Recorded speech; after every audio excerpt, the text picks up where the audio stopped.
Don't waste your time. Sick talk, spend eternity.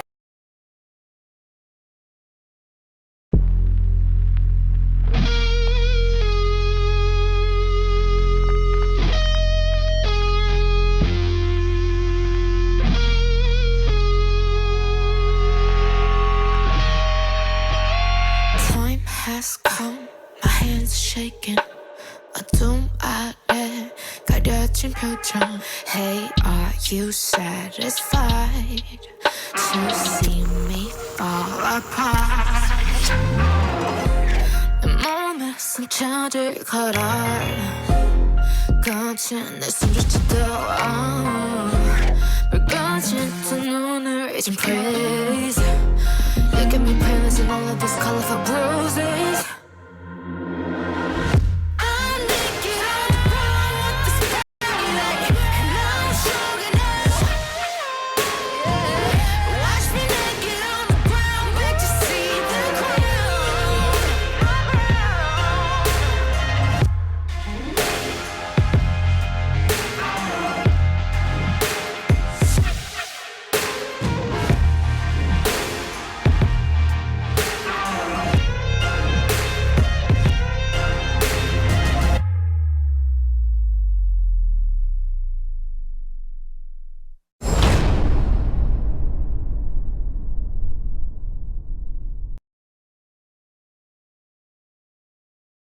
Йоо, за сайн байцгаана уу та бүхэндээ өглөө өдөр арай мэндийг хүргэе. Минасан коничива. Ингээд миний дөрөвдөг хөчлөг нь тавтай морил. Өнөөдөр та бүхэндээ бас нэгэн сонирхолтой анимыг ярихаар бэлдсэн байгаа. Ингээд бүгдээрээ анимлогоо орцгоё. Өнөөдөр та бүхэндээ 2011 онд гарч ирсэн романтик комеди фантаст төрлийн 2 сизон 12 ангиас бүрдэх Kamisama Hajimete анимыг ярихаар бэлдсэн байгаа. Найруулагчаар Akitaro Daichi ажилласан тус анime нь IMDb дээр 8.1 үнэлгээтэй дайжгүй зураглалтай анime байгаа. Ингээд бүгдээрээ анимлогоо орцгоё. Let's go guys. Анимийн эхэнд бид ахлагынгийн сурагч Нанами гэх гол дүртэйгээ танилцах бөгөөд Нанамига мөрөөдөө тоглоомонд донтож алга болоод түгээр зогсохгүй байшингаа мөрөнд алдчихсан байдаг. Ингээд хөөрхий манай гол дүр аавчгүй гэрчгүй болж байгаа нь Нанами хаачгаа мэдхгүй гудамжны санал дээр сууж байгаад нохон төгцсөн нэг хүнийг аварсан нь Микаге гэх газрын бурхан байж таардаг. Тэгсэн тэр нь Нанами талархснаа илэрхийлээд духан дээр нь үнснээ өөрийнхөө газрын бурхны чадварыг түүнд шилжүүлчихдэг. Тэгээ манай охин энэ тухай одоохондоо мэдээгүй шоколцсон зогсож идэг. Нанами нэлийн хуучны орхигдсан сүм дэрж хоног төрүүлтэл тэнд нь хүмүүсийн дунд ам дамжин яригдж байсан шинэ бурхан Томоe гэх 9 сүлт өнөг байх нь тэр мөн түүгээр зогсохгүй энэ сүмд нь 2 шинагами байх бөгөөд тэднийг Koitsu Onigiri гэдэг. Тэр хоёр Нанамиг илгэмсэг гэгчин жигтэй хүмхтэж авна. Ингээд Томоe хийдэг орхиод гарсны дараа Нанами түүнийг сүнсний ертөнцид нууцаар дагж байгаад эвгүй хөл гартай хөгшин шуламны гарт ороод бараг идэж шулдгийн даваан дээр арай гэж бултдагч өнөөхөн шантрахгүй хөөс өөрл. Нанами шившлэгтэй цаасаараа Томоег дуудаж тусламж гуйсан ч өнөөхөн тоож байгаа ч юмгүй. Кино үзэж байгаа юм шиг хэв нэг харж идэг. Тэгээд Нанами модон дээрээ сунахдаа Томоегийн хөлнөөс зураад хамтдаа модноос унаж явах явцдаа уруул дээр нь үнсчдээ. Ер нь бол 9 сүлт үнгийг үнсвэл тэр хүнийг хамгаалах гэрээ ээж байгаа гэсэн. Нэг үгээр л барыг боолнолж байгаа. Үүнээс нь болоод Томоe уралсан шулмыг модонд уяад асуудлыг тэр дорн шийднэ. Маргааш өглөө Нанами өчигдөр болсон зүйлсийг зүүдсэн баха гэж бодолсэрсэн чинь Томоe өөрийгөө тогтжуулчихсан. Үнч байхаа чамд тангаргалж байна энэ гэсэн. Яг л Томоe биш юм шиг сайхан аштай байсан ч яг үнэндээ хүчээр хүнийг боол олголоо гэд ууртай аргагүй байдгаа. Гэсэн ч нэгэн талын юм болсон болохоор Нанамигийн бурханлаг шинжийг шалгахын тулд усыг өөрийнхөө хүчээр сахиа болгож чадах нь үү гэд шалгахтал манай Нанами мэдээж чадахгүй шүү дээ. Ингээд үжитэл Нанамигийн сургууль дээр Lag Idol Kurama ирэх сургаар манай охины хөлн газар хөрөхгүй сургууль руугаа яарастай. Манай Нанами духан дээр газрын бурхны өгсөн бурхны тэмдэгтэй учраас ямар нэгэн аюул учрахаас сэргийлж Томоe түнд муурны жигтэй малгай өмсгөд явуулчихдаг. За ингээд нөгөө од залуу lag slow motion-д бол орж ирээ тогтоод хараад алмаараастай манай охинч адилхан өөрийг нь чиглээд ирлээ гэж бодсон чинь ширээнээс холчихгүй юу л гэж авдیں۔ Нанами гомдоод 0 дуйлж итэл гинт Томоe гарч ирдэг ч ах шиг. Тэгснээ Нанамиг бүр гомдоох өгнөд хилээд энэ Томоe өстой тэмэгээ. Замд нь Курама таарсан ч игнордож өнгөрөөд манай охин ангидаа ороод ирсэн чинь 30 мянган йентэй олцсон байдгийг гівгэнт Курама ангийнхныхын дурд тэр мөгийг Нанами зээлүүлсэн гэж мэгээд мэлзээд гэтэл энэ үед Томоe ангид нь Нанамиг хатагтай мадам гэж дуудсаар гарч ирээд Курамагаас хамгаалалгүй яах вэ? Манай Томоe чинь уг нь күүлүүдээ күүлзэл واخгүй юу? Маргааш өдөр нь Нанами мууран чихээ зөөлгүй ирсэн нь Курамагийн бай алах шалтгаан болно. Яг үнэндээ энэ залуу энгийн хүн биш, хэрээний сүнс байж тардаг. Энийг нь мэдсэн Томоe хажуунаас нь оролцож Курамаг цацаг тэрүүл болгоод Нанамиг Курамаг хамгаалаад буцаад хэвийн байдалд нь оруулж чадгаа. Дараа нь намгийн савдаг хатагтай Номана Химико сүмдэр ирэхэд Томоe Нанамиг өрөөнд нь оруулж өгнө. Энэ хооронд Томоe Нанамиг хүчирхэг байр суурьтай нэгэн гэдгийг нь танилцуулдагч Химикогийн хамгаалагч Эотаки зүгээр л нэг муу 10 жил явхан бидтэй гэж сэлэм тулахын тэр байдал ширөөсч тэрэд хоорондоо үзэлцдгийн даваан дээр Нанамиг гинэт орж ирээд өөрийгөө хатагтай Химикод зүү яс орн танилцуулнаа. Энэ үед тулаан үргэлжилсээр Томоe Эотакиг загас болгож хувиргаад яг шарсан загас болгодгийн даваан дээр Нанами түүнийг аварна. Хатагтай Химико хийд дээр ирсэн гол шалтгаан нь өнчин хараар харилсан Котор үгэх залууг Томоегоос гуйхаар ирсэн байдаг. Томоe яг татгалзах гэж байтал манай Нанами угаасаа сайхан сэтгэлийн туйлын болохоор өмнөөс нь зөвшөөрчдөг. Нанами Которог хатагтай Химикото уулзуулахын тулд шөнийн ман донд сүүх тэргээр хийд рүү буцахаас өмнө Которо Химико хоёрыг уулзуулахаар шийддэг. Тэр хоёрыг уулзуулахаас өмнө Нанами өөрийнхөө хүчээр Химикогийн царайг игдүүтэй хөөрхөн охин болгож хувиргаад тэд хоорондоо чин сэтгэлээсээ дахин уулзснаар нэгэндээ хайр сэтгэлтэй болтгоо. Ингээд хийсэн ажил нь амжилттай болсонд Нанами урам авч илүү хүчтэй болсон юм шиг санагдах нь мэдээж. Ингээд нэг өдөр сургууль дээрээ байж байтал юр бүсийн цагаан могоо Нанамигийн гарыг нь ороож тэмдэг үлдээхэн тэр үүнийг нь харсан Томоe могоо түүнийг эхнэрээ болохыг хүсэж байгааг хэлдэг. Ингээд Томоe Нанамиг могооноос хамгаалахын тулд сургууль руу байнга дагж явдаг болж ангийнх нь охтууд дунд ч алдартай болоод амжинаа. Гэтэл хичээл тарах үеэр Томоe ангидаа наймаглаж байх хооронд нь Нанамиг хүний дүртэй цагаан могоо Мизуки хулгайлчихдаг. Нанами өөр нэгэн сүмд сэртэл сүмийнх нь 2 шинагами хурим сайхан боллоо гэд баяр хөөр хүргэсэн байж дээ. Нанами зүхтаахыг оролдож сүмээс явах гэсэн ч нөгөө эдтэй ганц алхалгүй баригдалгүй яах вэ? Энэ хооронд Томоe түн санаа зовж олохоор шийднэ. Нанами Мизукигээс ягаад сүм зочлохоор хинч ирдгүй талаар нь гайхаж асуутал бурханч байдгүйг олж мэддэг. Сүмийнх нь өмнөх бурхан нь орхиод явчихсан байлээ л дээ. Энийг нь сонсон Нанами Мизукиг өрөвдөж тайтгаруултал өнөөх нь буруугаар ойлгоод өөрлөгөө чангаагаад эхэлтий. Азар энэ үед Томоe баатралгаар гарч ирнэ. Үнэг могоо ир халц тултахад бэлэн болж Томоегийн аавра сүмийг тэр чигт бүрхэх нь тэр Нанами Томоег бүгднгийн шатахаас өмнө зогсоож Мизукиг ганцаартлаас нь холдуулахаар дараа ирнэ гэж амласнаар тэд ив наримталтайгаар салцгаана. Нанами Томоe сүм рүүгээ буцна. Гэтэл дараа нь аянгийн бурхан Наруками Нанамиг үзэн ядаж байгаагаа зарлаад манай хүний сургуулийг нь будаа алгано. Тэр Микагигийн сүмийг булааж авах санаатай ирсэн байдаг. Энэ үед Томоe үзэлцээ гэд гарч ирдэгч Наруками их эзэн Дайка Кутэний алхахыг ашиглан Томоег зогсоогоод ийм хөрхөн бацаан Томоe болгоод хайждаг. Тэгээд зогсохгүй Нанамигийн бурхны тэмдэг хүртэл авчихна. Сүмээ яаж эргүүлж авахаа мэдэхгүй хоёр сэтгэлээр унтсан гадаа сууж байгаа нь ядж явахт нь хүүхэд болсон Томоe халуураад идэх шүү. Гэтэ амар хөрх харагдаж. Ийм хэцүү байдалтай хад азар Курама гарч ирж тэднийг ордонд авчирна. Томоe хүүхэд болсон нь түүний хүч чадлыг нь алдагдуулж хүнд байдалд оруулж байгааг Нанами тайлбарладаг. Харин хооронд Наруками Томоегийн сүм дээр байх өгөөд Томоегийн сүнсний хүч буурснаас олж сүм дахин балгас шиг болсон байдаг.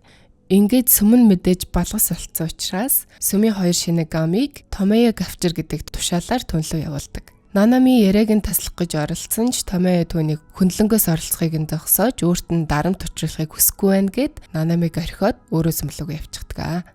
Сэтгэлээр унсан Нанами Курамаг бодож түүнд болсон явдлын талаар ярихад тэр Онигири Койцо хоёртой уулзахын тулд өөрийнхөө өдөг ашиглуулахыг зөвшөөрдөг. Тэр хоёр Томоё сүмд нуугдаж Нарукамигийн уурыг хүргэж байгааг хэлдэг. Нанами түүнийг олохоор сүм рүү явахаар болно. Наруками Томоёгийн гаргасан шийдвэр сэтгэл хангалуун биш байсан болохоор Нанамигийн тэмдэг алхахыг нь буцааж өгснөөр бүх зүйл хэвийн байдалтай буцаж орно. Ингээд хэвийн байдалд орсон Томоё уртаас урт үргэлжлэх эзэн Боол хоёрын харилцаагаа батлаж дахин нэг удаа түүнийг үнснээр гэрээгээ сэргээдгээ. Нанами Томоёгийн кул байдлыг хараад догдлоод байжснаа халуураад ухаалдаад унжигдгаа. Ингээд Нанами гэртээ амарч байх оронд Томоё Нанамигийн дүрд хувирч сургуульд нь явах нь тэр. Энэ үед Томоёг байхгүй хугацаанд Курама Нанамигийн нэг ангид орсныг олж мэддэг. Нанамигийн дүрд орсон болохоор өөрлөө нь хандраад байгааг нь бодоод уур нь хөрсөө ирлээдэг. Томоё сургууль дээр үжитэл ямар нэгэн хар сүнсний энерги мэдрэгддэг.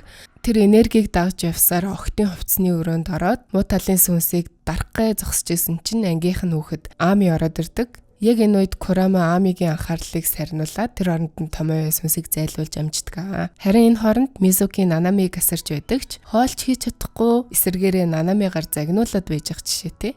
Мизуки манай охинд Томоёгийн өнгөрсөн үеийг харуулахын тулд цаг хугацаагаар аялуулдаг утлагыг ашигладаг.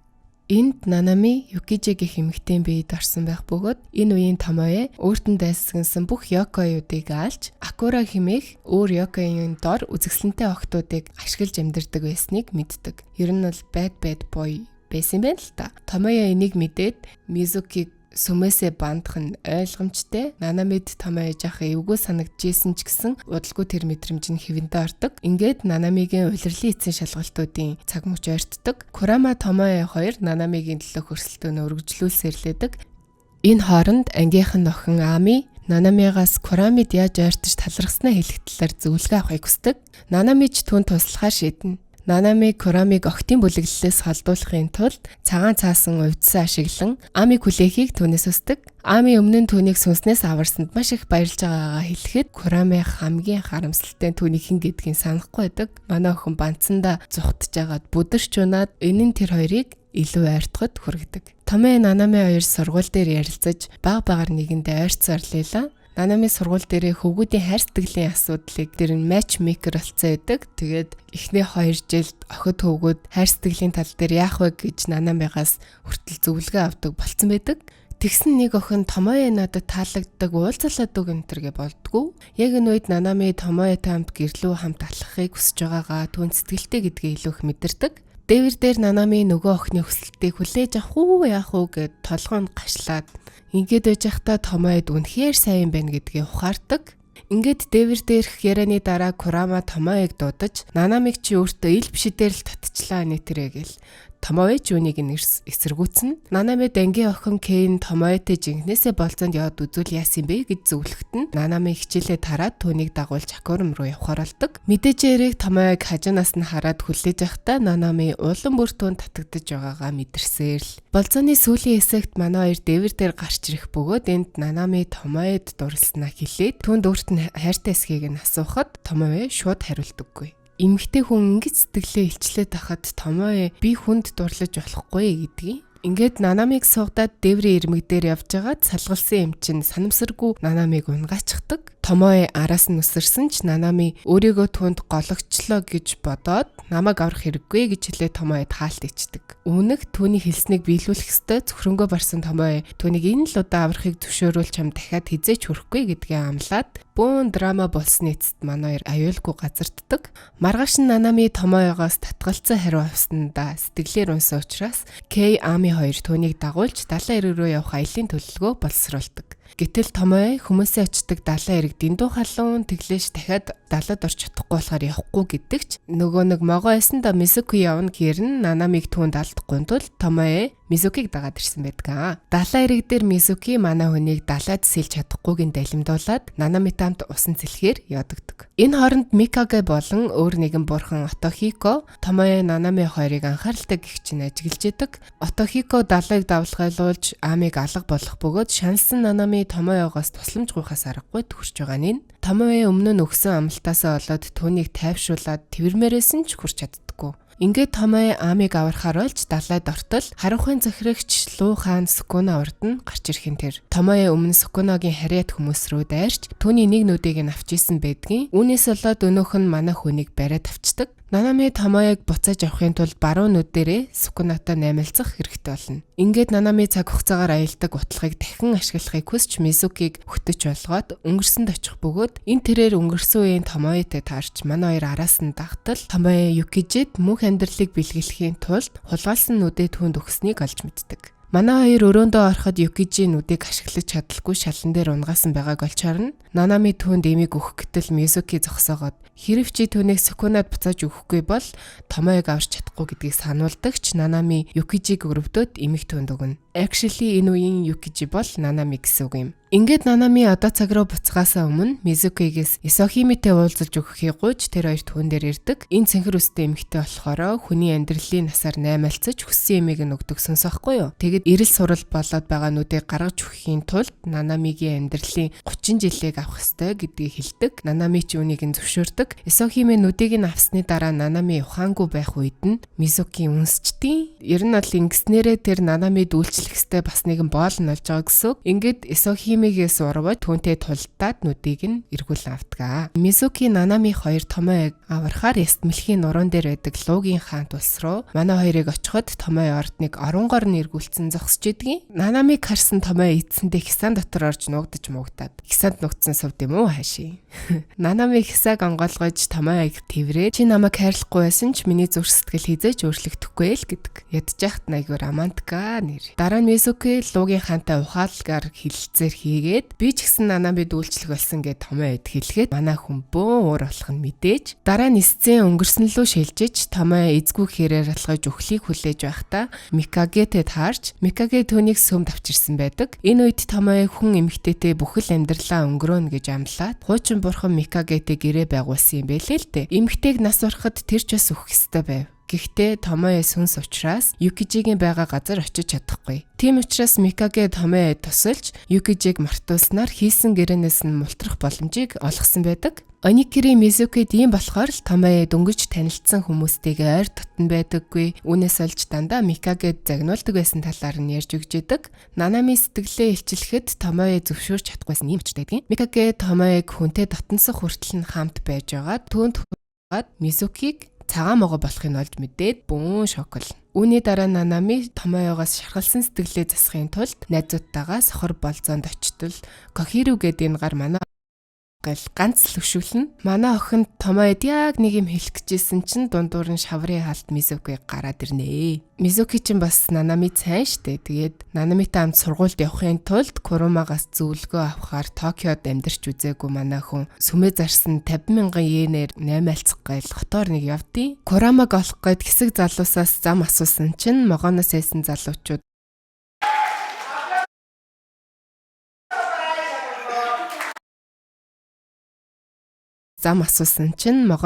залуучуудаас олоод цагдаа нар манай хүнийг хөөж мөгөөд хөглөж өгнөө. Курама дээр ирж оройн хоол идэж дуусаад хүмүүсийн удаг коктейлийг ууж үзсэн чинь манай хүн согтоод ухаан санаа норон гарan болоод нилээн хэцүү болцсон байдаг. Тэгээд энэ үед нэг хөдөөний охин ирж түүнийг бараг л авардгийн. Хүсэл тэмүүлэл дүүрэн энэ жүжигчийн охин Мизукиг тайвшруулж би ч гэсэн энэ газар тохирохгүй байгаа ч гэсэн энд байгаа надад үнэхээр таалагддаг болохоор энд амьдрахын л хичээдгээ гэж хэлсэн нь Мизукигийн сэтгэлийг хөдөлгөж тэр гэрлүүгээ буцахаар шийддэг. Тэгээд өөрийнхөө барьж байсан бурханлаг Сакайга түүнд талархснаа илэрхийлээд өгнө. Нэг өдөр Нанами Томоёг хамт парк руу явъя гэж ятгахаар өрөөнд нь ортол өрөөнд нь үзэсгэлэнтэй өсний гоёл байгааг олж хардаг. Томоё өсний гоёлыг хурдхан шиг нуугаад Нанамигийн анхаарлыг сарниулахаар хамт явахыг зөвшөөрдөг. Тэр хоёр өдрийг парк дээр өнгөрөөж нилээн хэдэн газараа явдаг. Томоё парк дээр байхдаа Нанамигийн үсийг хэд хэдэн удаа янзалж өгсөн ч дараа нь олон охидын үсэнд гар хүрснийг нь бодоод Нанамигийн уур хүрээддэг. Чи ямар ч охин сэтгэл татагддаггүй гिचгээд охтуудтай сэтгэндэг чи юм уу худалж гээл. Нанами бодож ирсэн хэлээ зогтоочтیں۔ Томоё ядаж байхад Нанамиг яагаад уурлаад байгааг нь ойлгоочгүй байждаг. За манай хөгөөд энэ Томоё шиг л төмсөж болдгоо шүү, окей. Ингээд орой алхаад Нанами Томоёг явсан байх гэж бодоод ганцаараа Феррис алсыг харагч дээр сууж агаад бүхийг толгоогоо зөхиод үсний болтон задарчин. Гэтэл яг энэ үед дээрээс нь үсний гоёл унж ирээд дээш хартал хамгийн амир нь Томоё байждаг. Ингээд Томоё бүхэгт орж ирэхээс өмнө үсний гоёлыг нь худалдаж аваад удаагүй байсан гэдгийг хэлдэг. Нэг өдөр Нанами гадуур явж агаад өөрийнх нь сүмийг хий үзэгдэлтэй болсон байхаа гэж хүмүүс хоорондоо шивэр авир шимбэр гамбэр хийж байгааг нь сонсдог. Ингээд Нанами хүмүүсийн үзэл бодлыг өөрчлөхийн тулд сүмдээ ариун нандин зам уулыг хийхээр шийддэг. Ингээд Мисуки, Нанами хоёр Шинагами энэ хэдтэйг нийлээд энэ хуучирсан ариун чулуунуудыг эхнээс нь угааж янзалж эхэлдэг. Энэ санал мэдээж манай муухайш Томой таалагдахгүй нь мэдээж. Гэсэн ч Нанами бусдынхаа нүдэн дээр Томойг сүмдээ хэр ихийг зарцуулж чадахыг асууж аргагүй байдалд оруулнаа. Ингээд фестивалийн бэлтгэл эхэлж Курама Нанамид зан үйлийн бүжигээ хэрэгтэй гэж зөвлөнө. Томое Нанамид зан үйлдэн зориулж кимоно авч өгөөд өмсөж үзэх үеэр нь хөөрхөн байна гэж магтдаг. Бас аваа штэ тий. Нанами хэсэг хугацаанд бүжгээд авцсны дараа нөгөө дээр гарч исэн Отохико Микагегийн хоёр бурхан байсан да. Тэр хоёр Нанамиг хэр агсан бол гэд ирээд харсан чинь ерөөсөө агц байдгүй. Ингээд Отохико Нанамид ойртож түүний сүнс хөөхөр чадварыг шаалгах зорилгоор Миасма гаргасан байдаг. Энэ нь болохоор нэг төрлийн хар ижид юм шиг байлээ. Миасма фестивалийн өмнөхөн сүмийг тэр чигтэн бүрхэж Нанами түүнийг сахиуснуудаас зайлуулах гэж хэдэн 10 удаа оролцсон ч бүтлгүүддгээ хөрхий. Мизуки Томой хоёр Миасма Карац сэтгэлээр унсан Нанами руу очих бөгөөд Томой түүнийг орлоо нь хөргөж өгөөд Нана бэжээлгэн. Ингээд Нанамигийн өөртөө итгэл алдарч өөрийгөө хэрэггүй гэж үзээд сүмийг орхиж явах үед лацтай байсан сахиусны хайрцаг задардаг. Мизуки Томой хоёр Нанамиг олохоор гүйж Оникири Койцу хоёр Миасмаг хамгаалахаар үлддэг. Томойгийн үнэгний галч түүнийг олж чадахгүй байгаа нь Нанами магадгүй алга болохын тулд өөрийгөө агаарт хуургасан байх гэж бодоход хүрдэг. Ганцаардсан Нанами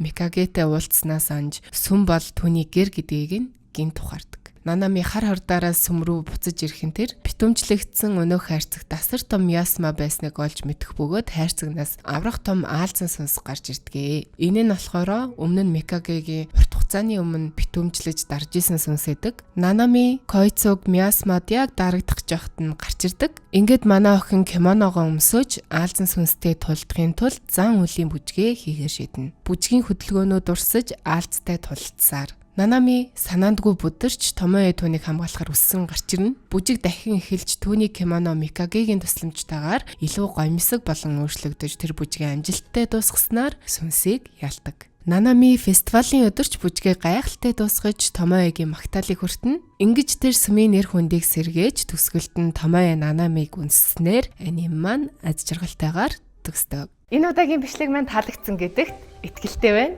Хэрэв та бүхэн таалагдсан бол лайк, subscribe харамгүй дараарай. Намайг ирдэг та нар cool шүү. Баярлалаа. Жанэ. хан тэнгэрийн нулимас тусааю хангаар дунаадч тэр юм уу тавалжин уулын хатнаас тунгалагар шам урсан гэдэг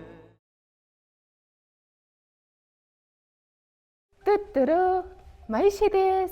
Өнөөдөр та бүхэндээ 2019 онд гарсан романтик комеди төрлийн Gekka Shoujo Nozaki-kun анимыг ярихаар бэлтлээ. Энэхүү анимын IMDb дээр 7.5, My Anime List дээр 7.8 үнэлгээтэй. Ер нь бол нэлээд чамлахааргүй өндөр үнэлгээтэй аним байгаа. Бүгдээрээ аним лугаа арцгаая. Let's go guys. Манай анимын гол дүр Chie Sakura өөрийнхөө крашлдаг залуу Nozaki зэтгэлээ илчлэх гэж байгаад сандарсандаа би чиний шүтэн бишрэгч гэл аваа ичтэй. Яг нөгөө Суки гэх гэж байгаа Цуки гэдэг шиг л юм болсон. Тэгснээ бүр болоогүй нөгөө хөлдөө гаранд гарын өсгөө хүчүүл яах вэ? Тэгээч болоогүй манай охин чамтай үргэлж чамд баймаар байна гэд хэрэндээ сэтгэлээ ойлгуулах гэсэн ч Nozaki зоо тгий.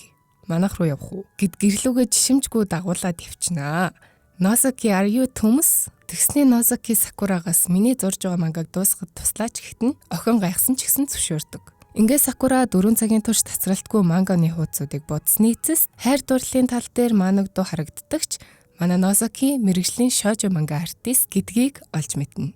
Манай охин мэдээж шокростэй. Nozaki анх сонирхлоороо эхэлсэн ч одоо л мэрэгжлийн артист болсон байдаг. Гэртээ ярих замдаа Sakura өөрийнх нь шимтээ уншдаг манганы зохиолч Yume Sakiko гэх нэрээр нэрлэдэг артист нь Nozaki эснийг мэдээд бөө баярлалгүй яах вэ? Маргааш нь сургууль дээрээ таарахад Sakura мэдээж түүнээс манганыхын талаар асуулгүй л яах вэ? Nozaki хариуд нь өчтөр надад туссанд баярлаа. Чи нэр нь зурх авьяастай юм бэлээ. Гэснээр энэ өдрөөс хойш тэд хамтдаа ажиллахаар болж байгаа юм. Тэд цуг сууж ажиллах үеэрээ шоужо манганыхаа санааг яаж олдог талаар нь Сакура асуухад Нозаки бодит амьдрал дээрх хүмүүсээ санаа авч зохиолдоо фантазлаж оруулдаг тухайгаа илдэг.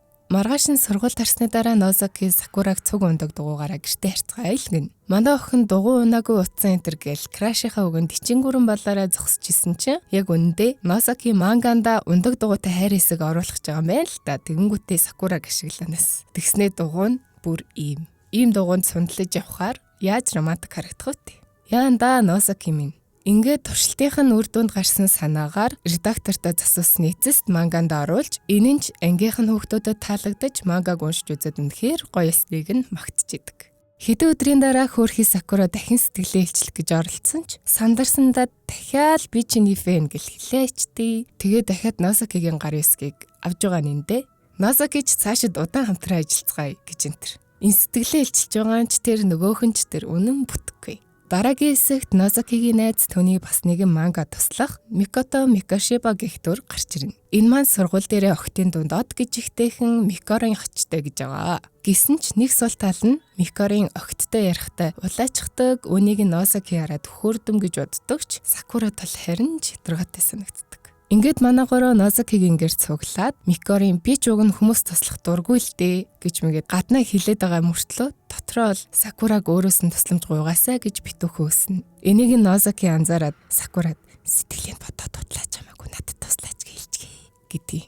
Дуртай дургу зөвшөөрөөд Микоринтэй манганыхаа зургийг зураад сууж байхдаа Микорын дөрүүдийн арын нарийн ширийн зураглалуудыг алдалгүй зурдаг учраас Нозаки яагаад түнтэй цуг ажиллах болсныг ойлгоно. Сакурагийн сониуц зан хөдлөж нөгөө хоёрыг ийм өөр хүмүүсээ яаж хизээ найзууд болсныг шалгахад Нозаки анх Микоринаас сэтвлэж манганы дүрэндээ санаа авч байгаад удалгүй найзууд болсон гэдгийг хэлдэг. Гэтэ хамгийн инээдтэй нь Микоринаас манганд нь гардаг Мамико гэх нэртэй эмэгтэй дүрийн санааг олсон гэж байгаа. Нозаки Сакурагаас шинэ дүрийн санаа авчгаар мүлжүүртэй хүн байна уу гэхэд Сакура өөрийнхөө найз Юзуки Сэёг санал болгодог. Нозаки түүнийг эхлээд цонхороо алж хараад залуус 60-аас нэх гүдэг болтой шүү гэж бодсон чинь яг үнэндээ Сэё өмүүлж байгаад багш нартай баригдаад хөөгдөж байгаа нь юм байна л та. Тэгээд хэсэг хугацаанд Сэёг ажиглалтал босны сэтгэлийг боддгоо эрнэлж ах үнэн хайнгатуу эмэгтэй дүр байдаг. Сакура найзаагаа Лорела нэрээр Кью гэх дугууланд дуулдаг ямар авьяастай охин болохыг нь магтахад үүнийг нь харсан Нозаки мэл гайхаастай. Орой Сакура найз нь ямархуу дүр болох вэ гэсэн сониучхан бодолтой дарагдсаар гэтэл зохиолд нь Сэё бүдүүлэг танхаа бандийн дүр орсон байдаг. Хөрхидөө. Сакура Нозаки хоёрын удаад Микоринаас манганд нь оруулж болох дүр байгаа эсгийг асуухад тэр манай хоёрт Кашимаг танилцуулна. Энэ маань сургуультай ханхүү гэдэг хүчээр алдартай. Гэсэн ч яг үнэндээ Кашимаг халимаг өстэй болохоос охин баггүй юу? Тэгээд бусад охтод болохоор яг гүнчиг мэдрэмж төрүүлдэг учраас ханхүү гэдэг хүчийг авсан болж таарна. Гэтэ юу ч болоод байгаа. Охин хөхтөд ханхүү гэдэг нэр өгсөн ч ах шиг. Аним дээр боломжгүй зүйл гэж ирнэ үгүй л дээ. Кашиматай ярилцаж ятал Сакура та өөр ангиж яахлаар юм дотн олцдог үлээ гэхэд нь Нозаки бид хэд манай гэр цуглаад янз бүрийн юм хийд юм аа л гин. Нэг өдөр манган дээр ажиллаж байгаа Сакура өөр хэн нэгэн шинээр муур эсвэл X тэмдэг дотоож гэх мэт тэмдэглэгээнүүд нэм зурсан байгааг хараад энэ талаар асуухад Нозаки өөр зураач ус байгаа гэхдээ хэн гэдгээ мэддэхтэй хүсэхгүй байгаа юм аа л гэж тайлбарладаг. Тэр нууц зураач нохин байвал яана гэл манай Сакура дотроо санаа зовоостэй тэглэгээ явах үтэй краш алдчихгүй гэд санаа зов шүү дээ. Гэхдээ яагаад тэр нууцлаг артист дотоож зурна гэж тэгэхээр охин биш байх гэж бодсон ч Нозаки дотоож зурах чинь амархан штэ гэж хэлээд манай үнийг бүр төрүүлээд эхнэ. Сургууль дээр Кашима Сакурагийн тусламжийг хүсч өөрийнхөө гээд юу ч хэлдэггүй. Унтахынхаа өмнө нэгэнт хөвгүү дээрээ цугхонж байгаа юм чи хөвгөлтэй юм хийлтэй гэдэг санааг Нозаки гаргаад тэд хоорондоо өөртөөхөө сайн охтыг ярилцж байтал манай Нозаки унтаад өглгүй л яах. Харин сэрүү үлдсэн гурван дундаа гар барилдааны тэмцээн зохиосоор шөнийг өнгөрөөдөг. Дараагийн хэсэгт Сакура Валентины өдөрт зориулан Нозаки давчуулсан шоколадаа хөргөчнөөсөө олсон байдаг. Нозаки мөнхий л мангага бодсоор завгүй байдаг болохоор түүнд өгөх гэж хэд удаа оролцсон ч чадаагүй юм байна л та. Бас Нозаки Валентинд дуртайч хүмүүс байдаг л нэг бэлэг өгөхөд дургүй гэж түүнийг буруу ойлгосноор аль хэдийн 4 сар өнгөрчээ. Гэхдээ та нар боддоо сайн залуунд хайрын тухай манга бичдэг хэрнээ ийм зэргийн хүлдүү байна гэдэг үнэхээр итгэмээргүй байгааз. Ингээд 4 сарын дараа Сакура нөгөө шоколадаа сургууль дээр авчираад дахиад Нозакид өгөх гэтэл түүнтэй мөргөлдөөд бүх шоколадаа газар унгачнаа. Эстоныг салгуулсан юм. Тэгээд Нозаки Сакураг ууралчихгүй гэж айгаад газраас нэгийг авч идээд уучлалтгүйгаад оронд нь нэг юмар дээлья гэдэг. За бас олон жилийн дунджаар аваа штт те. Ингээд Сакура Сё Кашима 3 цуг зууны фестивалд явахаар болно. Сакура Юката өмсөж Сё Кашима Микорийн 3 өөр хувц өмссөн байдаг. Нозаки Вакацу 2 манганда нэмж болох санаа хайцуусаар Вакамацу Сёг нэг өндөр царайлаг бандтай цуг байгааг хараад Сёг хүн тоохооргүй штий гэл дургуцээд баг хартаад амаа ши. Сё алтан цагс шүрдэг тоглоом руу явж Кашима зураг авч исэн хоорой дээр очдог.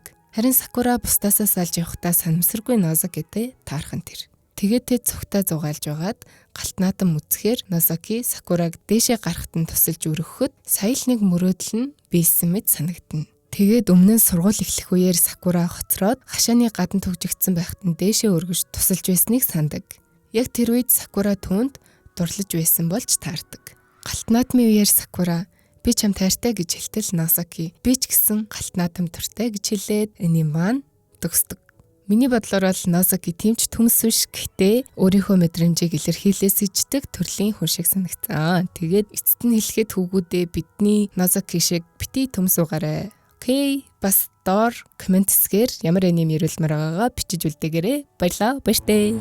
Нэгэнд чамайгаа би олсноо нэгэн насны жаргалтай үлгээр тамгийн мөнхийн Минасан конничива. Ингээд миний 8 дахь бичлэгэнд тавтай морил. Намайг үзэж дэмждэг та нартай бүгдээрэнд нь маш их баярлалаа. Бүгдээрээ зүрх шүү. Энэ 7 хоногт ярих аним маань маш сонирхолтой, нууцлаг үйл явдалтай. Бас дээрээс нь сүнсэнд дурладаг аниме байгаа. Маш сонирхолтой. Ингээд бүгдээрээ бичлэгэнд орцгоё. Let's go guys. Өнөөдөр та бүхэндээ Dark Fantasy төрлийн Dusk Maiden of Amnesia анимыг ярихаар бэлдсэн байна. Энэхүү аниме нь 2012 онд гарч ирсэн бөгөөд Dark Fantasy төрлийн аниме юм. Анимын найруулагчаар Такаши Сакамото ажилласан. Ингээд бүгдээрээ аним логоо орцгоё. Let's go guys. Оканогийн Момоэ гэх сурагч хийвзэгдэл учир битүүлэг зүйлсийг судалдаг клубын гишүүн. Тэр сүүлийн үед сургууль дээрээ гарах болсон сүнстэй холбоотой хачин жигтэй зүйлсийн талаар өөртөөгөө ярангаа жагсаан бичиж байдаг. Охины харандааных нь үзүүр нь хугараад үзүүрлэгчийн хайх хооронд газар тунчсан байсан цүнхний зүйлт нь гинт өөрөө хөдлөд эхэлдэг. Ер нь түүнийг буруу харах тоолонд бичгийн цаас зүйлт бас аяхтай цайн хүртэл хөдөлж байгааг манай охин эхлээд анзаардаггүй. Гэтэл сая л түүний хажууд байсан цайн байрнаасаа хөдөлсөн байгааг манай анзаараад энэ өрөөнд дээрээ сүнс байгаа юм биш үсттэй гэд айгаад үжээтэл гаднаас Ния Тэйчи гэх клубын өөр нэгэн гишүүн орж ирдэг. Момоэ энд сүнс байна гэд сандраад сүйд болоход нөгөөх нь аль хэдийн мэдчихсэн юм шиг маш тайвнаар хүлээж аваад Момоэг тайвшруулах гэсэн ч ямар нэгэн зүйл садаа болоод байн гүг үйлдэлийг нь тасалдуулаад идэгэн. Хариуд нь Тэйчи ганцаараа яриад байх шиг болоход тэрийг нь Момоэ нөгөө ертөнцтэй холбогдож байна гэж ойлгоно. Яг энэ үед клубын өөр нэгэн гишүүн Кирэ Каноэ клубд орж ирээд буудан дээр ямар ч айсан шинжгүй сууна. Ингээд сүнстэй гэж яригддаг нэгэн цахилгаан шатыг шинжилж үзэхээр манай гурав ирж байгаа нь энэ цахилгаан шатыг одоо ашигладаггүй ч хаяа гинт өөр ажилдаг. Бас дээрэс нь хин нэгэн дотор нь ороод сүнсэнд баригдчих юм бол доошоо унаж эвгүй газар очдог тухай цуу яриагаараа энэхүү лифт талдартай. Гэтэл Тэйчиг нөгөө учир битүүлэг сүнс өнөөх лифт рүү түлхээд оруулчих нь тэр. Ингээд лифт зогссон газар руу Тэйчиг авахар манай хоёр охин очино. Эндээс аним маань эхлэлсгийн үйл явдал руу шилжинэ. Хамаг юм хөдлөөд байсны гол шалтгаан нь Юко гэх энэ сүнс. Яагаад ингэж байдгийм бол гэсэн Юко Тэйчид сайн болохоор анхаарлыг нь өөртөө татаж үргэлж цуг байхыг хүсдэг учраас бараг нэг үгээр өдөөд байгаа гэсэн үг юм уу та? Тэйчи Юкогоос яагаад араас нь гүгээд байдаг шалтгааныг нь асуухад сүнс өмнөх амьдралаа сандгүй учраас хариулж чадахгүй л гин. Цахилгаан шат зогсч дотор нь Юко Тэйчи хоёр байдаг ч Момоэ хардггүй. Ер нь бол энэ хідээс Юког харж чаддгүй цорын ганц хүн нь Момоэ.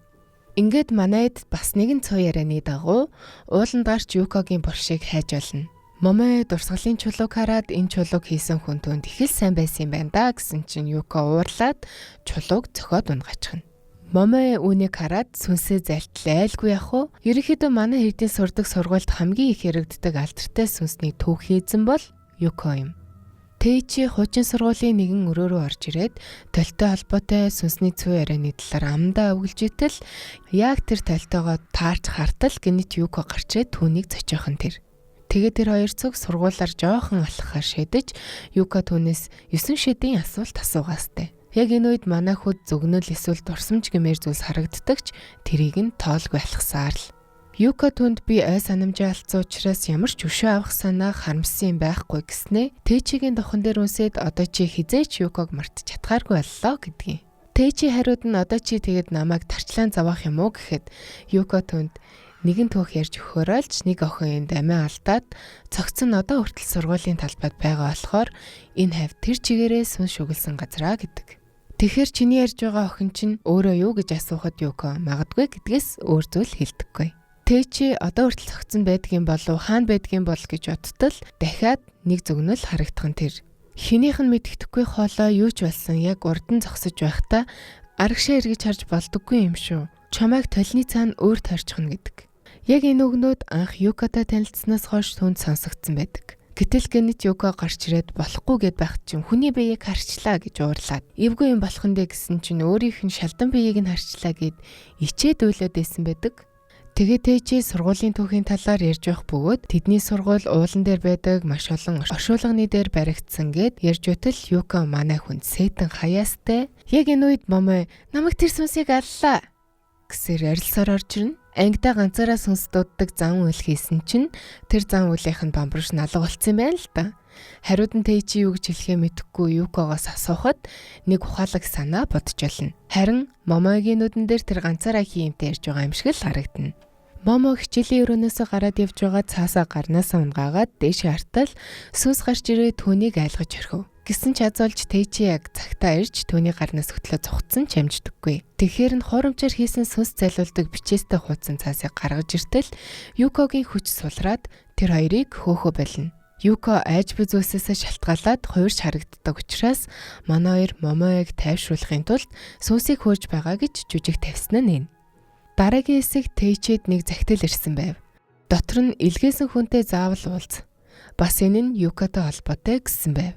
Ингээд Тэйчи захидлын дагуу товлсон газартаа иртэл Кирээ хүлээж өгдөг. Кирээ түнд болгоомжтой байж Юкогоос зайлсхийх хэрэгтэй. Тэр чамд үзэсгэлэнтэй харагддаг ч яг үнэндээ тэр хорон сүнс байж магадгүй. Тиймээс түүнээс болгоомжтой байсан дээр шүүлгэн.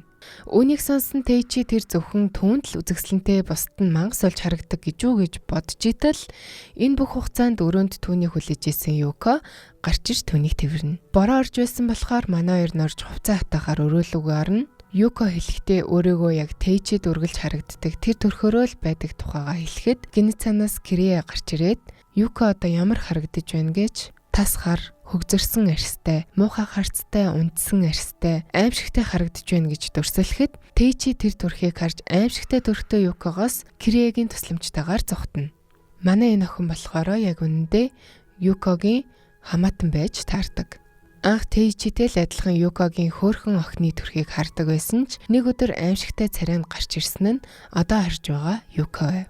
Манай хоёр Юкогийн цогцсныхын талаар ярилцжээтэл гинэт тэр гарч ирээд Тэйчиг тэврээд автал Кирээ түүнийг хараад айсандаа Юкогийн цогц байгаа зорилго гүгэд орчихно. Сүнс Тэйчи дээр очиод өөрлөө нь харахыг хүссэн ч манай хүн зүрхэлж харж чаддаггүй. Гэтэл тэр Тэйчид өөрийг нь үргэлж сайхан төрхөөр нь хардаг байсан талархаад хамтдаа цагийг өнгөрүүлэх аз жаргалтай байсан шүү гэд явах гэтэл манай бой түүнийг зөксөгөөд яг өмнөх шигээ байж болно гэхдээ тэхийн тулд би эхлээ чиний арыг эсээ чинь тухтай харах хэрэгтэй байна гэдэг. Юко түүнийг зогсоох гэж оролдсон ч тэр зойрлоо ороод уйлаа сууж байгаа Кирээг олоод цуг цогцыг нь шинжилж үзтэл хөлнийх нь яс хугарсан байгааг олж мэднэ. Гэтэл зойронд бас нэгэн жижиг суврах шиг юм байгааг олж хараад сургууль нь үнэхээр л оршуулгын газар дээр баригдсан юм байна гэдэгт тэд бат итгэнэ. Буцаад бүх зүйл хэвэндээ орсон ч Юко Кирээ дургүй хിവэрл. Харин Момой урдийлэдэл шин мэдээтэй гэсээр л орж ирнэ. Тэр нь сургууль оршуулгын газрын дээр баригдсан учраас харагдсан. Тэгэхээр асуудал Юкод биш харин сургуульд байгаа юм байна гэдэг дүгэлтэнд хүрсэн байв. Ингээд ерөн тэдний харах үнцэг өөрчлөгдөж Кирээч гэсэн тэдэнтэй нэгтгэхэр болно. Цаг хугацаа ч өнгөрч манай учир бүтээлэг зүйл судлаачдын клубийнхны зуны амралт эхэлсэн байлаа. Та нартай дахиад нэг зүйл хэлэх гэсэн. Пуужин баяраа тоглолтын Late Bird тасалбарын борлуулалт нэгдсэн байгаа шүү. Late Bird тасалбар нь 5 сарын 20 хүртэл 10 хоногийн турш 99 мянган төгрөгөөр борлуулагдж байгаа шүү. Амжиж тасалбараа аваарай. Юка холоос тэднийг шавдарлагдсан байдалтай ажиглаж, харин тэд өвлийн байшинд байшгаар олно. Нэг тэмдэглэлийн дэвтэр олоод уншихад дотор нь харуул байн хаалга тогших чимээ сонсдог байсан талаараа нэлээх бичсэн байдгийг. Уг нь гуруула гарч нэг юм судлах гэсэн чинь Момой өвлдөж тэр тогших чимээг гаргах нь үгүй юу гэдгийг харнаа гэж үлдэнэ. Тэйчи Крие хоёр цуг гараад явж байхдаа Крие энэ шөнийг Юка шиг харагддаг өөр нэг сүнсийг олохын тулд зохион байгуулсан гэдгээ хэлдэг. Тэр сүнс нь харагдахдаа зөвхөн сүүдэр шиг тэгээд жинхнээсээ хорон байх ёстой байв. Гэтэл Юка Тэйчиг замаас нь шүүрч яваад өөрийг нь орхилоо гэж ууралж гомдоод бөө юм болно. Тэгээд тэр хоёр тайвшир зэрэгцэн ширээн дээр суугаад ярилцаад бас гар гараасаа барилцаад бас айгүй романтик юм болно. Буцаад өрөөндөө иртэл хаалган түгжээтэй Юка хаалгыг нь тогштол дотор нь ямар нэг юм унж байгаа чимээ гарч нөгөө хоёр нь байшингийн тойрон цонхон дээр очтол Момой зогтох гэж оролдож байгаатай таарна. Тэр айсандаа хаалгаа түгжээд онгойлохгүйсэн бэлээ. Манай өнчуг нь айгүй баатарлаг үлдсэн шүү дээ. Хаалга тогшоод байгаа тэр сүнсийг болно гэж үлдсэн ч байхгүй. Ингээд орой олж бүгд унтж байхад Тэйчи Юка хоёр хамтдаа чимээг өгөн гараад Юка харалтай чулууг олоход тусал гэж хэлнэ. Домог ярианд бол тэр чулуу хуучин сургуулийн цамхагт байдаг ба дээр нь нэр чинь бичигдсэн байвал үхэхээр харагдсан гэсэн үг. За тэгээд тэр чулууг нь нотл дээр нь Ния Тэйчи гэсэн байх нь тэр.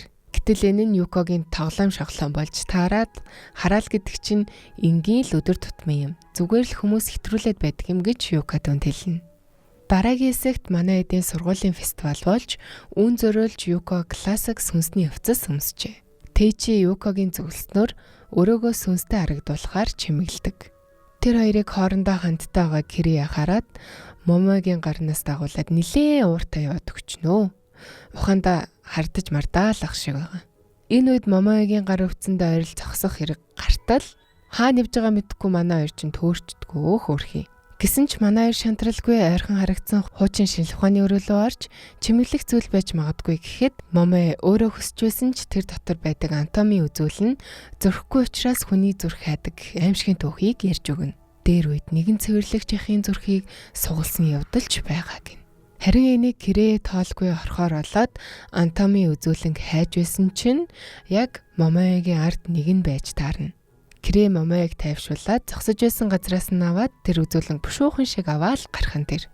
Ингээд Крие фестивал зориулж хувцаа 80-аад оны нэвтрүүлэгт гардаг шиг хувцаар сольж өмсөд талент харахад тэр Юкатай усны тусламж адилхан харагдаад тэр үүнд нь уурлаж гарахдаа өөртөөхөө чимэглэсэн сүнстэй байшин руугаа яваад орчихдог. Тэгсэн Юкатай таарч тэр нь өөрөөс нь чи надтай адилхан харагдаж байгаа болохоор өөрийгөө үзэн ядж байна уу гэж хэлээд Криег тавлаад идэх шүү. Урдаас нь хашигчиж өгсөн хүнтэй төстэй баймааргүй байна гэж манайхан ойрлоод уурлаж гарах замдаа Тэйчитэй таардаг.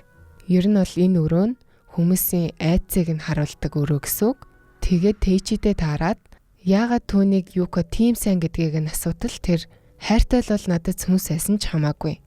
Гэхдээ Крие хариуд нь шоолж ничгээд явдаг. Крие дараа нь боттол асуудал Юкад биш харин өөрт нь байгааг ухаарч өөрийнх нь тал хэсэг өөрийгөө хизээж хайрлаж сураагүй байгааг ойлгоно. Хэсэг хугацааны дараа дахиад л нэг цуваараа тархав. Тэр зүйл нь Акахито. Сурагчид оройн цагаар үлдсэн тохиолдолд цусыг нь сорж алдаг мангас юм байна л та. Энэ ангид бас нэгэн Юко гэх охин гарч ирэх ба сүнстэй адилхан нэртэй гэдгээрээ бусдаа маш их дэрлэхүүлдэг байсан болохоор тэр мангастай алуулхаа шахсан гэж худлаа ярьж цуваараа тараасан байдаг.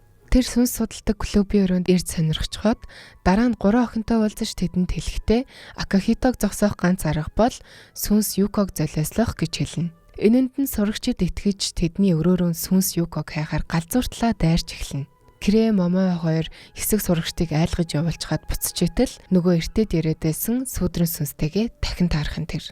Тэйчи сүүлийн үед Юконыг л сонио аш гаргаад байгааг анзаардаг. Манай боёг Момойтой ярих болгонд хажууд нь ямар нэг юм унгааж ивдээд болтгүй дээ. Крие харин түнд сүүдрэн сүнсний талаар хэлж тэр сүнс Юкогийн харанхуй тал гэж итгэхээр болдог. Нэг их хөдөлгөөн Тэйчи Юко Крие 3 тэр сүнстэй дахин таарч сүнс өөрийгөө Юкогийн үдсэн ядалт мартахыг хүсдэг муу дурсамжуудын бие биелэлээ гэж хэлдэг. Энийг сонсоод Юко өгөөсгөж хараалтай чулууны тийш явчихна. Араас нь Тэйчи явж түүнийг олоод Юка амьд байхдаа хотынхоо хүмүүсийн төлөө тахлыг зогсоохын тулд амьд тахил болж байсан гэдгийг олж мэднэ. Сүүдрийн сүнс дахин гарч ирээд Юка өөрийн хүслээр золиослогдоогүй гэдгийг хэлж өгдөг. Маргааш нь Юка Тэйчиг нойтон хамуу шиг дагаж гэхдээ үг цойтой байлаа.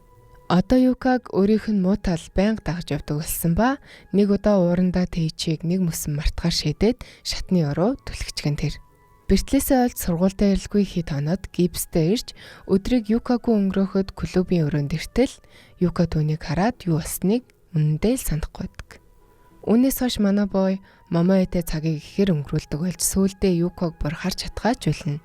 Кирэ Тэйчитэй уулзаж чи ингээд л түүнийг мартчих юм уу? Чи ямар нэг юм хийх хэрэгтэй л гэдэг. Тэйчи өөрийнхөө сэтгэл зүрхийг дагаж клубын өрөөлөө очиод Юкотой уулзна. Дуртай газраа авчир сэтгэлээ илчилснээр буцаад ой санамжийг нь сэргийж чаддаг. Тэд хуучин зургууд үзэж байгаад нэг зураг дээр түүнийг түлхэж унгаадаг Юко байгааг таньдаг. Сүүдрийн сүнс Кирээд яг хөрхийн даваан дээр Момоо ирж сүнс яаж чаддаггүй. Энэ талаар Юкотой ярилцтал тэр өөрийн сүүдрийн талаар огт мэдгүй гэдгийг хэлдэг.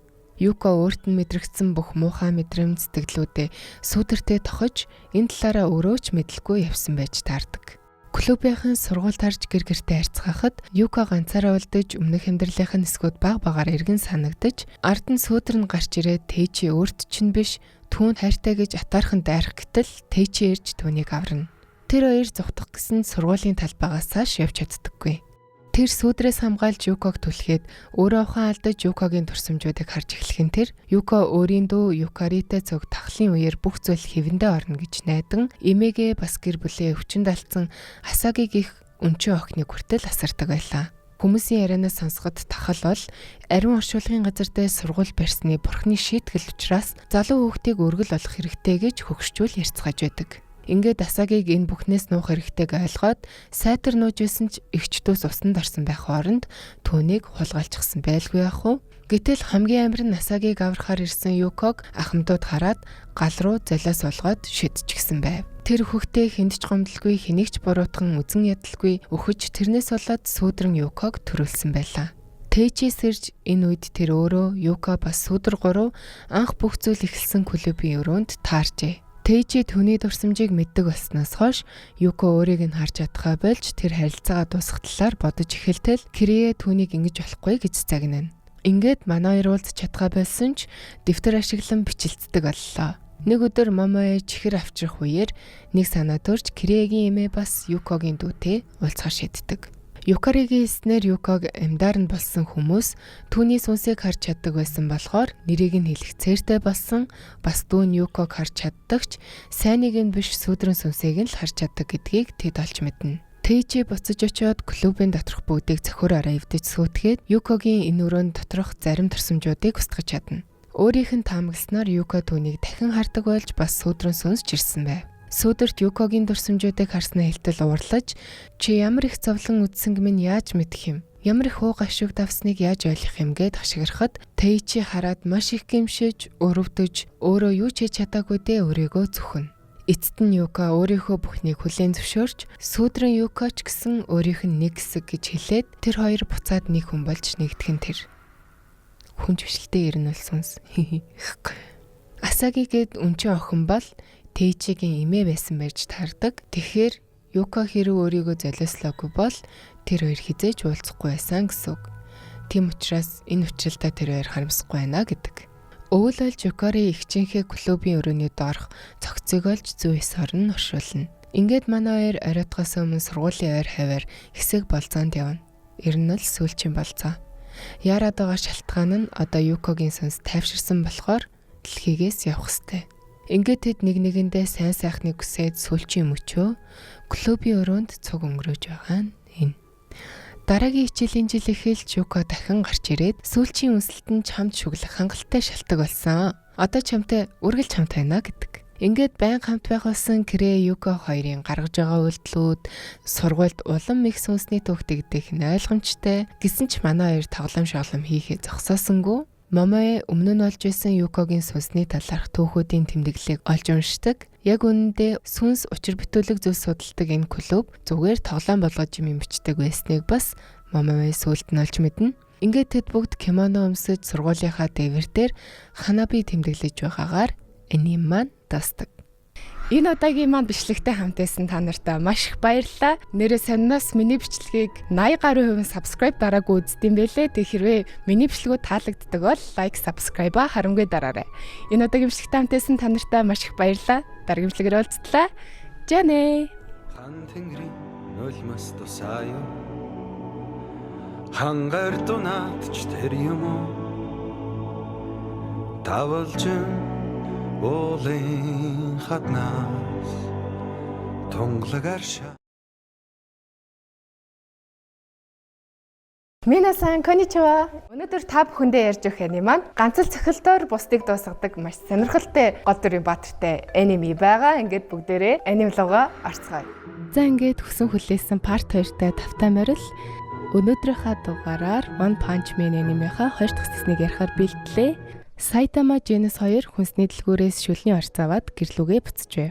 Харин тэднийхээ эс зэрэглэлийн шилдэг батар хүн төрлөختний хамгийн хүчрхэг тооцогддог. King шин тоглоом хөдөлтөж авахаар видео тоглоомын дэлгүүр рүү алхаж байх ба түүнийг дэлгүүрт очиход Тонг хэмээх мангас гарч ирэн дайрч эхлэв. Тонг мангастай огт таарна гэж төсөөлөөгүй King баатартай нүүр тулах ба тэднийг хүрээлэх хүмүүс баатрыг таних баярлаж муу санаатныг устгахыг түүнээс гуйж эхэлдэг. Харин мангас эргэн тойрныхоо болж буй бүх зүйлийг ойлгоод айсандаа зүгээр л бууж өгөөд мангасаас өшөөл гуйдаг. Тэгээд King хөдөлтөж авсан шин тоглоом аваад гэрийн зүг гидэн годон баяртай явнаа. Яг гэрлүүгээ явж исэн чинь манай алдарт баатар руу G4 робот довтлох нь тэр. Тэгсэн чинь өнөө хүчрхэг гэдээсэн баатар чинь жорлонд орох нэрийдлэр жинхэнэ цэцэг царайлцсан сууж идэм да. Зүхтад явцсан чи одоо чадгаараа Genus л түүнийг устгадаг. G4-ийг ясны дараа Genus өөрийн бүтээгч профессор Кусенад очиж G4 роботын биеэс авсан хэсгүүдийг гიშгэлэн өөрийнхөө биеийг сайжруулахыг хүсдэг. Сайтама хамгийн хүчрхэг гэдэг King-ийг яагаад роботоос зугтсныг асуухаар түүн дээр зочилж очино. Гэтэл King-ийн барин дэртэл хэрэг мангас орон сууцных нь ханыг дайран орж King-ийг дахиад лайлгаж орхиноо. Айд сүрдэж юм хариулах заваалдах. Харин манай Сайтама мангасыг нэг л цохилтоор бүр мөс унтуулж орхино. Ингээд King бол хамгийн хүчтэй баатар биш гэдгийг Сайтама ойлгож эхэлнэ. Арт түмний хамгийн хүчрхэг King хэмээх хүчин Сайтамагаас өмнө нь дээр үед ялд байгуулснаас нь болж үүссэн хоч байж таардгийн. Сайтама King-ээс илүү хүчтэй гэдг нь тодорхой болж яваад өгнө. Энэ хооронд баатруудын албаны дарга дээрэмчээд хулгайнуудыг цуглуулна чухал хурал хийж идэг. Гэтэл энэ үед Sonic гинт гарч ирэн Сайтамаг хайж болохыг хүсэх боловч мань хүм баатруудын албаны төлөвлөгөөний талаарх мэдээлэл бүхий цаасыг хулгайлаад бүх булхайг дэлгэхээр шийдсэн байв. Баатруудын холбоо уналтанд орсон учраас муу залуусаас тусламж хүссэн юм бэлээ. Sonic ажиллаа дуусгаад зүгээр яваад өгнө.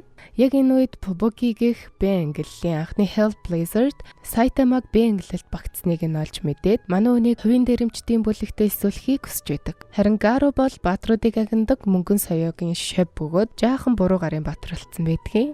Тэр баатруудын холбооны хурал дээрээсэн А зэрэглэлийн 3 баатар болон хуралд ирсэн бүх дээрэмчдийг газартай тэгшлэнэ. Дараагийн хэсэг Genus гэртээ бэжэтэл ямар нэгэн мангасын авраа мэдрэгдэж устгахаар гарч иртэл тэр нь Сайтамагаас өшөө авахар ирсэн Sonic гэж таардаг. Ингээд Genus Sonic 2 тултаж эхлэв. Тэд хоёулаа маш хурдан учраас гэрлийн хурдтай дүүцгүүд цохилт өгдөгч хинэн ч бууж өгдөггүй. Дараа нь Genus илүү хурдан довтлохоо шийдсэн боловч Sonic өөрийгөө өржүүлж хурдан аваад Genus-ийн толгойг эргэтэл эргэж түүнийг газар дунгана. Энэ үед Fubuki болон түүний хүмүүс Сайтама дээр ирээд тэд түүнийг бүлэгтээ нэгтгэхийг санал болгодогч манай Сайтама юу гээл зөвшөөрөхөвтэй. Энэ мэдээж Fubuki-гийн уурыг хүргэх нь ойлгомжтой. Тэр залуустаа Сайтамаг энэ мөг устгах гэсэн боловч манай хүн өнөө хэдийг нь нистэл ганц цохилгүй л яхав. Үүнд нь оролцсон Fubuki Сайтамаг өөрөө шийтгэхээр түнд бүх хүчээ харуулахаар шийддэгч тэр нь бүтлгүйтэй ялагднаа хөрхий. Genus Sonic 2-ын тулааныг санамсаргүйгээр харсан Сайтама хуучин дайсантайгаа тултахаар шийддэг.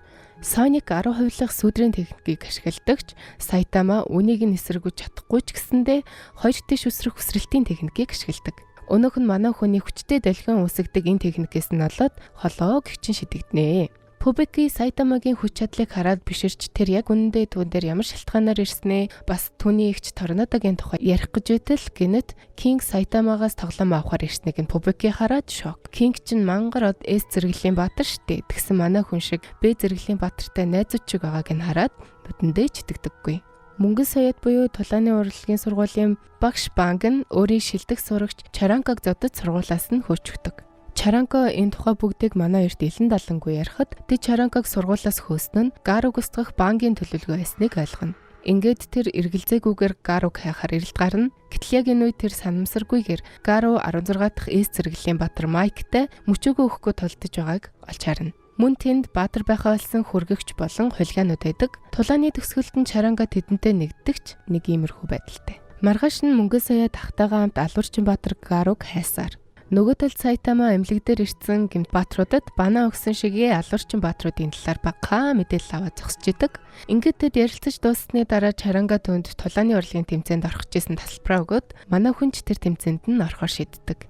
Гэсэн Чарангагийн ранк нь бага байж таарна. Харин нөгөө талд Гару энэ жолын уншиж байгаа баатруудын номноос өөр дээд зэрэглэлийн баатруудын тухай олж мэднэ. Дараагийн талаан Гару А зэрэглэлийн 26 дахь баатар Алтан бөмбөг, 28 дахь баатар Хаврын сахал нартай үзээд тэднийг ямар ч асуудалгүйгээр хэлчихдэг. Гэтэл манай Сайтама өөртөө хиймэл ус харсан шигээ зогсож исэн чинь Гарутай халт таарах нь тэр. Ингээд урдан зогсож исэн Гару Сайтама гүл тоосон шинжтэй зогсон ч манай хүн яасан бэ? Гэт бараг тоосон шинжгүй дэлгүүр хэсэж явах ч ямар ядаргаатай ингээд буцаагаад ганц цохоод нам. Гару яагаад ингэтлээ баатруудыг үзэн яддаг вэ гэвэл багасаа мангасуудыг ялаасаа гэж дэмждэг байсан ч дандаа баатрууд ялдаг байсан болохоор түнд шудраг ус санагддаг байсан. Баатруудын холбооныхан Гаругийн ялалтуудын талаар ярьж дан ганц баатрууч гэлтгүй баатруудын холбоог тэр байгаа болгож байгааг ойлгоод холбооны удирдлагуудаа хүчтэй баатруудаар хамгаалуулахар шийднэ. Тэд эхлээд Кинг рүү залгаж энэ талаар асуухад манай хүн өөр хүнээс асуул гин. Тэгээд ганц хөргөх энэ баатрыг чухал ажиллана гэж дуудсан чинь зүгээр л хамгаалагчаа хэлэх гэж дуудсан байдгийн.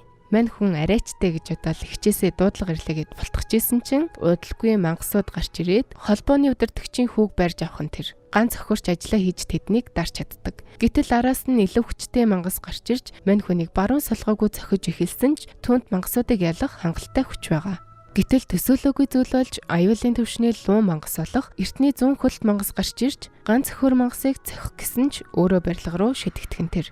Гэсэн ч тэр бууж өгөлгүй мангасын толгой дээр гарч зогсноор түүн цохилт өгч ятсан ч ганц хөр хэдэн метр шидэгдхэн тэр. Энэ хооронд Сайтама өмнө нь авсан хиймэл үсээ зөөж Чарангагийн дүрт хувираад тэмцээнд орохоор ирсэн байдаг. Харин түүний өрөөнд Чарангагийн симпайн орж ирж манай хүн баригдахгүй гэж царайгаа нугастай. Баатруудын холбоо ганц өхөртэй холбоо барих гэжсэн ч чаддаггүй. Ингээд холбооныхан яралтай хуралдаан хийж үтэл бүх хот руу зэрэг мангасууд дайрч байгаа мэдээлэл ирдэг. Ядж байхад яр гихчээр Гару мангасын цохилтоос арай гэж газардсан ганц өхөртэй тулаа эхлүүлнэ. Манай хүн түн рүү дайрсан ч Гару чадварлаг болтно. Ганц өхөр үргэлжлүүлэн догшин шуурга техник ашигладагч биеийн сул эс учраас Гаругийн цохилтонд шидэгдэж унахад Гару түүнийг ялчлаа гэж боддог ч яг үнэндээ ганц өхөр дахин босч ассан их ураараа түүний толгой руу цохиж идэв. Гэтэл яг энэ үед ганц өхөрийн дүү Зенко гэнэт гарч ирж ахаа та хүчирхийл хийхгүй гэсэн бистэ гэж түүнийг зогсоодог. Гару энэ үед нь бултаж амжаад ганц өхөрийг яг цохих гэж итэл нь дүүн гарчээд болооч та нар одоо гэл. Тэгэнгүүт нь Гару зүгээр л явдаг нь. Харин тэдний тулааныг харж исэн 2 мангас ганц өхөрийн дүүг хулгайлах гэж байдаг. Үүнийг нь харсан Гару нэгийг нь цогчихно. Нөгөө мангас нь түүнд мангасуудын холбоонд нэгдэхийг санал болгоход Гару татгалздаг ч тэд дараа уулзнаа гэсээр явдагтгийн. Харин нөгөө тал тулааны урлагийн тэмцээн эхэлж байлаа. Жигсаалтанд өндөр түвшний баатрууд байх бөгөөд эхний тулаанд Lightning Max болон Zero 2-ын хооронд болж Zero ердүүл ганцаар цохилтоор түүнийг ална. Яг энэ үед үзэгчийн сандалд сууж байсан Janus маш олон тулдаж дарах ёстой баатруудын жигсаалт ирсний эхнийх нь Face Ripper бөгөөд тэр хоёр ил дээр зэрэг Janus руу дайрдагч манай хүн хүчрхэг хоёртаагаас гадна өндөр хүчтэлтэй нударгаа ашиглан ядах юмгүй түүнийг устгана. Janus цаашаавч John Beat мангастай таарахад өнөөх нь маш хурдтай байдаг. Тийм болохоор Janus онцгой арга ашиглаж хөлнөөсөө супер цавуу ялгаруулна. Ингээ John юм чи хөлн алдаж таарна да. Тэгээд хөдөлж чадахгүй болсон John-ыг бүүм. Энэ хооронд Сайтама Бакузантай тултгаар зогсох бөгөөд манай уламжлал ёсоор түүнийг ганц л цохилтоор дуусгана. Үүнийг нь харсан Zero манай хүнээс инспайр аваад өрсөлдөгч ганц цохилтоор дуусгана. Үүний дараа Супер Сада гэх дараагийн мангас ирж Фубукигийн залуусыг ямар ч хүчин чармаалт гаргалгүй өөрийн дурбалаан байдлаа ашиглан хяналтандаа оруулсан байдаг. Гэсэн ч тэр Фубукиг шившлэгэндээ оруулж чаддаггүй. Суперсада манай охин дээр ирсэн цаад санаа нь түүнийг барьцаалж эгч торнадог нь гаргаж ирэхэд гэтэл яг тэр үед торнадо 1 мангасыг завчиж гарч ирсэн нь суперсадаг ойлгох нь тэр. Ингээд айсанда өнөөх маань зогтолгүй яах вэ? Эцэн салгидж мангасуудын холбооны удирдагч Орочи Баатруудын холбоо юу хийхийг ажиглаастай. Ингээд бүгдээрээ тэмцээн рүү шилжүүл Сайтама ганц цохилтоор өрсөлдөгчөө ялсаар дараагийн хүн нэг ч ялагдаж үзээгүй Чосе гих гар байх бөгөөд финалийн төлөө тэр хоёр үзээд манай хүн ганц л цохилтоор дуусгаснаар Сайтама финалд үлдэнэ. Вай хотод эс зэрэглэлийн эзэн хааны хүн нэртэй баатар Jellyfish-тэй тааралдаад яг баригдчихэдэг. Гэтэл яг энэ үед Piggy God гэд бас нэг баатар гарч ир Jellyfish-ийг эдснээр түүн тасалдаг. Дараа нь Drive Night Sweet Mask гэх мэт эс зэрэглэлийн нэлээд олон баатар хэд хэдэн мангасуудыг дарна. Бас хурднаар алдартай Flashy Flash болон Tornado 2 гарч ирж аврах том наймаалжийг өгөө хийдэг. Харин нөгөө талд Atomic Samurai хүчрхэг сэлэмжтийг дуудаж нууц уулзалт хийгээд Garou хэрхэн дарж авах талаараа ярилцгааж байдгийн. Гэтэл энэ дунд сууж байсан Haragiri гих энэ сэлэмч нь гинт мангас олж хувраад мангасуудтай тохиролцож мангасын эсийг эдсэн гэдгээ хэлдэг. Мань хүн сэлэмчтэд мангасын эс идэхийг санал болгоход Atomic Samurai түүнийг ганцхан завчилтаар дуусгах нь тэр. Ингээд тэд хурлаа дуусгаад Garou хайж олох хэрэгтэй гэдэгч түүнээс өмнө мангасын холбоог устгах хэрэгтэй гэдэг шийдвэр төрнө. Харин энэ үед тэмцээний финалд Сайтама болон Zero тулдахаар болж Zero манай хүнийг тэнгэрт нистэл нь өшгөлснөө газар зогтол буцаага цогч энтер. Энэ одоо ямар бөмбөг үү те? Гэтэл Сайтамагийн ганц санаа зовж байгаа юм нь тулаан биш, хиймэл ус нь унчихгүй л гэж бодож идэг. Тэгээд нөгөөх нь дараагийн цохилтоо хийтэл манай хүний хиймэл ус унасг. Ингээд Сайтамагийн жинхэнэ төрх хэлэрсний дараа Zero одоо жинхнээсээ үзээгээд хамаг хүчээ гаргадагч манай хүний тоосох шиг биеийг яаж чадахгүй шүү дээ. Тэгээд сүүлийн дайралтаа хийхэд нь Сайтама бөксөрөө ганц зогсноор Zero хол гихч нь шидэгддэг. Гэхдээ энэ тэмцээний ялагч нь Zero болно. Гэтэл яг энэ үед мангасууд стадионд орж ирж Gokzu гэх мангастай бусад тэмцээний оролцогчид тулдахаар болдогч мангас нөгөөдөг ганц өшгөлтөөр дуусгана. Gokzu мангасын эсийг бус тулаанчдад санал болгоход хэд хэдэн тулаанч хидэд мангас олж хувирнаа. Гэсэн ч Zero шинэ мангасуудад хүчээ үзүүлж хэдхэн цохилтоор мангасуудыг устгадаг. Мангас түүний хүчийг үнэлж мангасын эсийг санал болгосон ч манай хүн татгалзаж түүн рүү гэрлийн хурдтай цохилтуудаа хийдэгч өнөөхөн түүнийг ядахымгүй зохиж унгадаг. Ингээд Zero гიშгэж алах гэтэл манай хүн бууж өглгүй шин техникээ түүний эсрэг ашигладагч Gokzuд тэр нь нөлөөлөхгүй дээр өөрийн мангасуудаар бусад хүмүүс рүү дайрах тушаал өгдөг юм. Манай хүн түүнээс дараагийн